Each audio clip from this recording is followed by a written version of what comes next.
It was another week and another show that was just kind of there. I'm John Redland with my review of WWE NXT, and we start with a graphic tribute to Road Warrior Animal. Now, Animal and Hawk reunite in the afterlife. They can hit the Doomsday device on various people. Hell of a lot of matches going on there in the afterlife.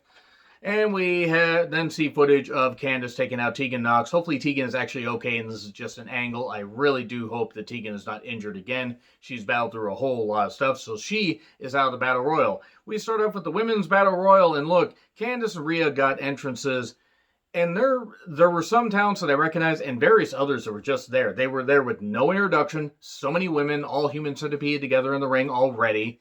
And many of them I didn't recognize, and some I just had to go by what the announcer said. Raquel Gonzalez was there, Dakota Kai, Xia Li, Aaliyah, for some goddamn reason.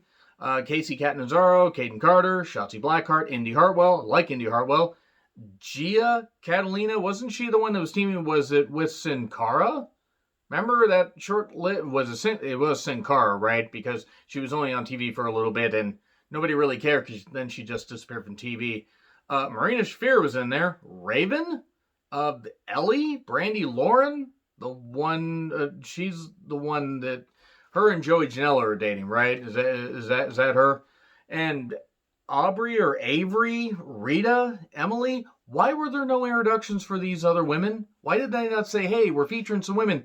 Blah, blah, blah, blah, blah. Just feature like a 15-second video. I'm this, they'll just show a little bit of footage of what they can do or something. No, they just allow the announcers to do this, and it was a fucking mess from the very beginning. I didn't care. Casey saved herself a few times, and then Caden managed to help her get back in the ring, and then she got eliminated. Casey had a pretty good showing here. Rhea and Raquel, basically were fisting each other and ended up eliminating each other, and Candice wins. Now, many people are expecting me to actually hate this. Now, I will say right now, I don't like heel Candice at all. Don't like it one bit. I don't find her any more interesting. That being said, Candice and Io did have a killer match at TakeOver last August. So if they can actually have, and I mean August last year, by the way, if they can have even something close to that this time around, I'm all for it.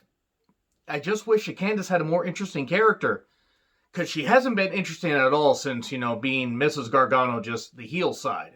It's just not a very good character to me. That being said, let's see what they can do with the match. But no, I'm not that sold on Candice getting a title shot, because I don't really feel she fucking deserved it. Ability aside, she's just there. She just exists. And you need somebody, more than just existing to actually be a credible challenger to your champion.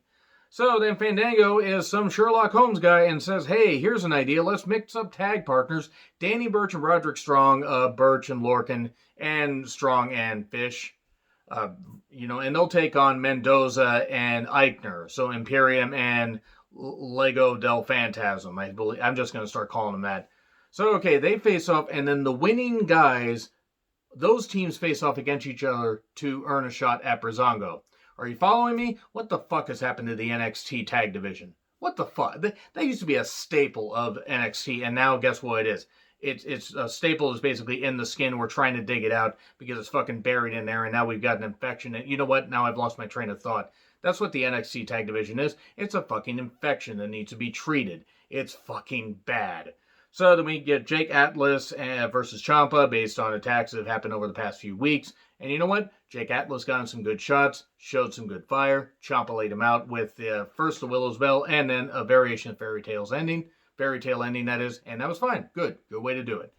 And then we get a Rich Holland video package. Hey, at least it was something. We got to see what the guy was like. A video package of the 5 participants for the main event, the Gauntlet Eliminator match. Whatever, it's a gauntlet match. Just call it a gauntlet match. It's all it fucking is. Strong and Burch versus Eichner and Mendoza. What the fuck has happened to the NXT tag division is what I said. Talent aside, I did not care for this match. Good, it was good for what it was. The talent is fine. But this was a mess and just, an indicator of just how far the NXT tag division has fallen.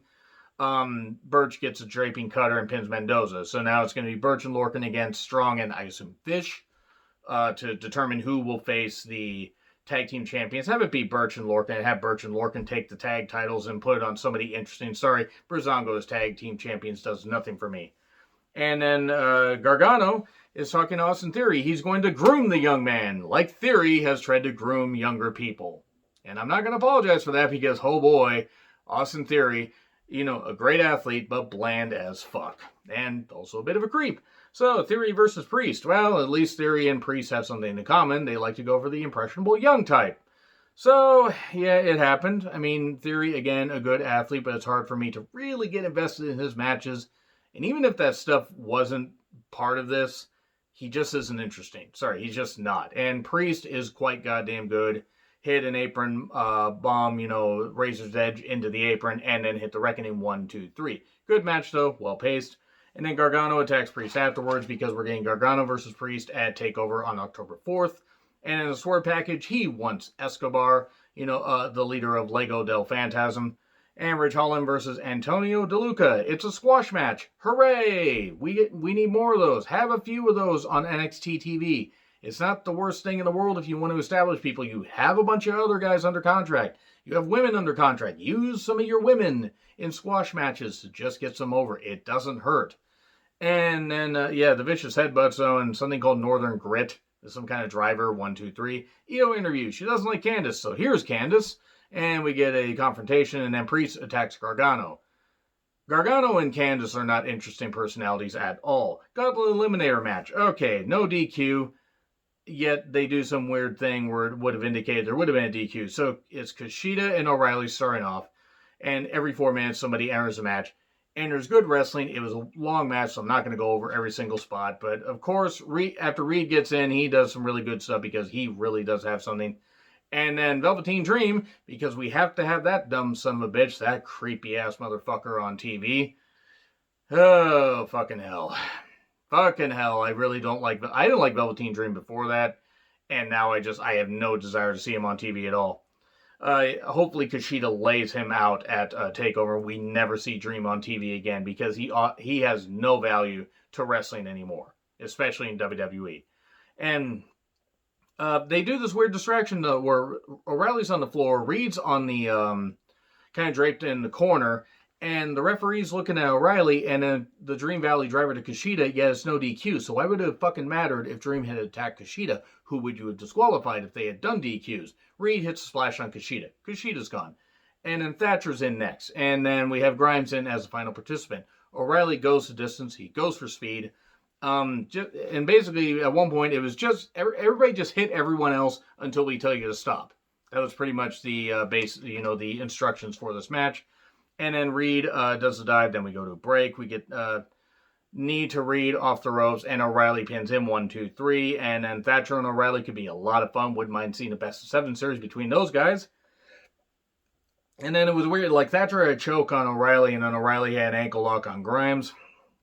And then the most devastating maneuver in all professional wrestling, that is, surprise roll-up. 1, 2, 3. Thatcher gets pinned. And then Grimes hits a cave-in. But O'Reilly gets his foot on the ropes. And Grimes is all upset. Oh, no. Tries for another cave-in. Hurts his leg. And then, because, doing a stomp like that actually could hurt your leg. And then O'Reilly gets the knee bar, the pick, and gets the tap out on Grimes. So it's O'Reilly versus Finn Balor on October 4th. And I'm all for that. You get Cole and Strong out there congratulating him. And Balor's out there. And hey, that could be pretty good. Give him 20 minutes, and you're going to have a goddamn classic. So, agree, disagree with what I said? Like, share, subscribe, Twitter handle in the description. I'm John Retlin. I'll see you soon.